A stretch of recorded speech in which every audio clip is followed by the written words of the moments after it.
Queridos irmãos, queridas irmãs, bom dia! Hoje é segunda-feira, dia 25 de novembro. Entramos agora na 34ª semana do Tempo Comum. Estamos começando o nosso dia e também a nossa semana. E nada melhor, eu falo sempre essa palavra, do que começar o nosso dia escutando a palavra de Deus, meditando, vivendo a nossa leitura orante. Fazer do nosso dia um verdadeiro checklist de oração. E o primeiro checklist que deve marcar é Lex Divina. Então hoje você é convidado a entrar nessa graça, já pedindo ao Senhor que ao longo desse dia e também ao longo de toda essa semana, a palavra de Deus ela prepare o nosso coração. Você que está chegando, que está nos acompanhando pela primeira vez na nossa Lex Divina, o que é Lex Divina? É essa leitura orante, da palavra de Deus, é deixar que a palavra de Deus ela venha trabalhar a nossa alma, o nosso coração, que a palavra de Deus ela mesma venha falar a cada um de nós.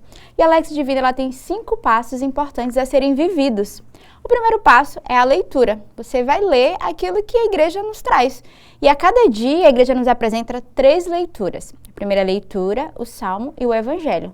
Com exceção das festas e do domingo, que sempre tem 2 leituras, mais o Salmo e o Evangelho. Depois que você lê, quantas vezes for necessário que você ruminar essa palavra de Deus na sua leitura, nós vamos para o segundo passo, que é questionar a Deus. O que Deus quer falar ao meu coração através dessa palavra? Você vai perguntar ao Senhor, o que tu queres me dizer? O que a liturgia hoje da igreja me convida a viver, a adentrar nesse mistério da Lex Divina? Depois tem o terceiro passo, que é a oração. Aí é esse momento livre de diálogo gratuito. Ser como esse filho que dialoga com o Senhor, conversa do jeito que você sabe, do jeito que você aprendeu. E aproveita também daquilo que a própria leitura e a própria palavra falou ao teu coração e entra nesse diálogo com o Senhor. É muito importante na nossa oração também viver um momento de ação de graça, de agradecer a Deus, de louvor, de gratidão. Essa conversa que não só pede, que não só reclama, que não só coloca Jesus na parede, mas também que agradece, que reconhece os frutos da obra de Deus, as suas ações de graça. Depois o quarto passo, que é a contemplação. Nós vamos deixar que a palavra de Deus, ela inflame a nossa alma. E sempre tem um versículo, sempre tem uma frase, naquele dia que chama a atenção e fala, essa palavra eu vou, ao longo de todo o dia, meditar, lembrar dela muitas vezes, sobretudo naquele momento mais atribulado. A palavra de Deus hoje diz que eu devo viver dessa forma, o Senhor fala no Evangelho na primeira leitura. E o quinto e último passo é a resolução, o que é que eu decido viver a partir da liturgia. Qual é o ponto de conversão, de mudança, qual é a atitude que eu vou viver, qual é o gesto concreto que eu vou fazer, que a palavra de Deus naquele dia, ela tem me tocado, ela tem trabalhado. Então, esses são os pontos muito importantes para bem viver uma Lex Divina. Hoje também na nossa igreja, nesse dia 25, nós celebramos Santa Catarina de Alexandria. Catarina nasceu no Egito em 287 e lá foi martirizada em 305. Virgem ilustre não somente pela nobreza e pela formosura, mas também pela inteligência incomum. Deu precioso testemunho de fé e de caridade. Renunciou às riquezas e ofereceu-se inteiramente a Cristo, ajudando os pobres e necessitados. Então, mais uma Catarina para interceder por nós. A gente conhece mais Santa Catarina de Sena, mas a igreja também nos apresenta Santa Catarina de Alexandria, que foi essa mártir que deu a sua vida, por amor à igreja, pelos pobres, pelos necessitados. Ela que trabalhou essa fé e essa caridade. Renunciou à beleza, ela usou da sua inteligência para o bem da caridade. Poderia ter usado a inteligência para viver de outra forma, mas nosso Senhor a conduziu, ela tinha essa inteligência incomum. Então, uma mulher que se destaca na nossa igreja, na qual nós devemos pedir hoje a sua intercessão. A liturgia da palavra de hoje nos traz na primeira leitura, retirado do Apocalipse de São João. Eu, João, tive esta visão. O Cordeiro estava de pé sobre o monte Sião, com ele os 144.000 que tinham a fronte marcada com o nome dele e o nome do seu pai. Ouvi uma voz que vinha do céu, parecia o barulho de águas torrenciais e o estrondo de um forte trovão. O ruído que ouvi era como o som de músicos tocando harpa. Estavam diante do trono, diante dos 4 seres vivos e dos anciãos, e cantavam um cântico novo. Era um cântico que ninguém podia aprender. Só os 144.000 marcados que foram resgatados da terra. Eles seguem o Cordeiro aonde quer que vá. foram resgatados do meio dos homens, como primeira oferta a Deus e ao Cordeiro. Na sua boca nunca foi encontrada mentira, são íntegros.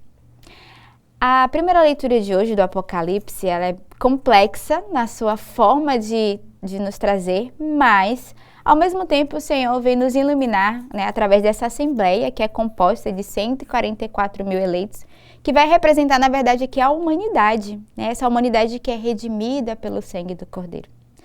E a leitura vai dizer que toda pessoa que resiste às provas e se mantém fiel ao Evangelho, fiel à palavra de Deus, pode fazer também parte dessa multidão. Então, o número aqui é para simbolizar a humanidade, não é um número restrito, só apenas 144 mil. Mas logo mais na leitura vai nos lembrar e nos inspirar dizendo que esses 144 mil são aqueles que de fato seguem fielmente o Evangelho, seguem a palavra de Deus, eles fazem parte dessa multidão dos eleitos. Então hoje nós somos convidados também a fazer parte dessa multidão, desse povo que segue fielmente a palavra de Deus, que busca ser fiel ao Senhor, a guardar os seus mandamentos. O salmo de hoje é o Salmo 23. É assim a geração dos que buscam vossa face, ó Senhor, Deus de Israel.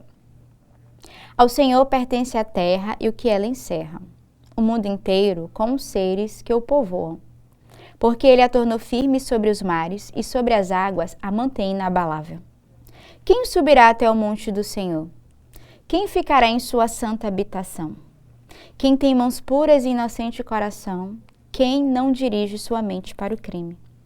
Sobre este desce a bênção do Senhor e a recompensa de seu Deus e Salvador. É assim a geração dos que o procuram e do Deus de Israel buscam a face. Então a leitura de hoje vai falar, é assim a geração daqueles que buscam a face do Senhor. Se nós queremos fazer parte dessa geração, devemos buscá-lo constantemente. Devemos fazer parte desse povo que pertence a essa multidão. E é tão bonito o salmo porque vai dizer: ao Senhor pertence a terra e o que ele encerra, o mundo inteiro com os seres que o povoa. Ele tornou firme sobre os mares e mantém as águas inabaláveis. Isso é a obra que o Senhor faz com cada um de nós. O Senhor nos dá uma graça de firmeza e de nos tornarmos inabaláveis diante das dificuldades e tribulações. E aí o salmista faz uma pergunta, Quem subirá até o monte do Senhor? Quem é que vai ficar nessa santa habitação? E logo o Senhor responde: são aqueles que têm mãos puras e o coração inocente, aquele que não dirige a sua mente para o crime. Qual é a graça que nós devemos pedir hoje ao Senhor? Um coração puro e inocente. Mãos puras e coração inocente. Para guardarmos a bondade e o bem. Não deve prevalecer no meio de nós o mal, a impureza. Mas precisamos de uma purificação interior. Sobre estes que guardam o coração e a mente pura, desce a bênção do Senhor e a sua recompensa. É assim a geração dos que o procuram e do Deus de Israel que buscam a face. Então, peçamos ao Senhor essa graça de recebermos as suas bênçãos através de um coração puro, íntegro, inocente, aberto, acolhedor à vontade de Deus. O evangelho de hoje é retirado do evangelista São Lucas. Naquele tempo, Jesus ergueu os olhos e viu pessoas ricas depositando ofertas no tesouro do templo. Viu também uma pobre viúva que depositou 2 pequenas moedas. Diante disso, ele disse: em verdade vos digo que esta pobre viúva ofertou mais do que todos, pois todos eles depositaram como oferta feita a Deus aquilo que lhe sobrava, mas a viúva, na sua pobreza, ofertou tudo quanto tinha para viver. A gente vê na Bíblia, e ao longo da semana passada, a gente também viu o evangelho que falava de várias viúvas. E para nós, as viúvas são esse símbolo de todas as pessoas vulneráveis e necessitadas. Aqui o Senhor usou o exemplo de uma viúva, mas ele está retratando as pessoas que são mais frágeis, que são mais necessitadas. E por isso, a cena dessa oferta da viúva no templo, deixada, vai deixar até Jesus desconcertado. Porque ele vai exaltar a generosidade dessa mulher, que ao mesmo tempo vai condenar a atitude dos ricos, que doavam apenas aquilo que sobrava, aquilo que para eles era o resto. Então Jesus vai condenar também que a religião do templo é aquele que aceita a oferta da viúva, aquele que aceita a oferta daquela que tudo tem para dar. A leitura vai dizer: ela deu tudo o que tinha para viver. Então, nosso Senhor vai abençoar a oferta desta mulher, que não pensou nas suas reservas, mas que ofertou o seu coração. E aqui o Evangelho vai falar de uma forma simbólica, material, mas também o Senhor nos pede de darmos tudo o que nós temos a Ele. De não retermos, não queremos riquezas interiores. E a riqueza interior, ela gera o orgulho em nós, ela gera a vaidade. E o Senhor nos pede um coração pobre, um coração simples, um coração pequeno, um coração ofertado. Então, que neste início de semana, no início do dia, peçamos ao Senhor a graça, de termos o coração abandonados, despojados, abertos à vontade de Deus. Tenhamos uma bela segunda-feira, uma boa semana e que Deus os abençoe.